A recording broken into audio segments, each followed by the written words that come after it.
wa azimio la umoja nimonekete magitetera wycliff Paranya na ni thutha wake gukorwa agikio ngono agkuruhanio na ungumania hindi ya wathani wake ari ta gavana na kuringana na atongoria ya ta senator wa vihiga niwe godffreyosotsi oro hamwe na mutumia mumbunge wa kaunti no elsie muhande maugite ati oparanya akorirwo kinyitwo ni undu wa mirugamo yake ya kiuteti na mararagia marigongona-ini ria kuhingura kanitha umwe wa ACK thiini wa bururi gicigo-ini kia Guteterwo.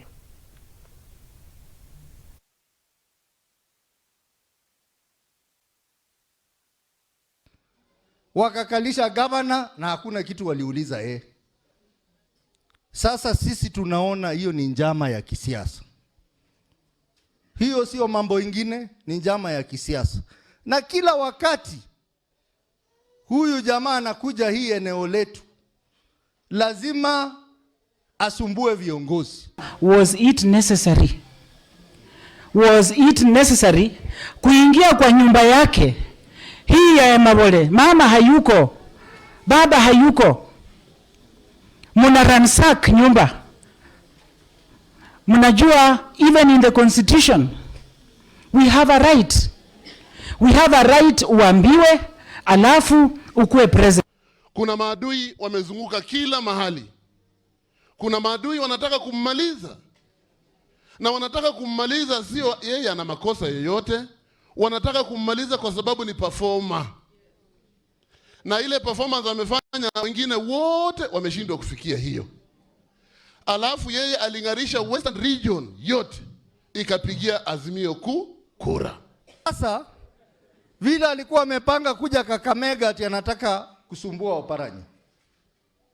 Sasa wako hapa wanazunguka wanasema ati wameleta maendeleo.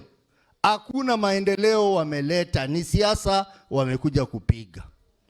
Tangaza ya kwamba walikuwa wanatafuta governor because of 1.3 billion. Mimi siku hiyo sikusikia wakifungua kesi yoyote. Sisi tuambiane ukweli. Yeye anatutisha. Unajua ukitaka kutisha watoto lazima ushike baba. Ukishika baba kwanza umtingize, sasa watoto wataogopa, wataanza kuyumba. Na hiyo ndio sababu Oparanya ameshikwa ili sisi tutishwe, tuungane na chama cha UDA, tuende sisi wote tupigie yeye kura kwa sababu ameanza tayari campaign.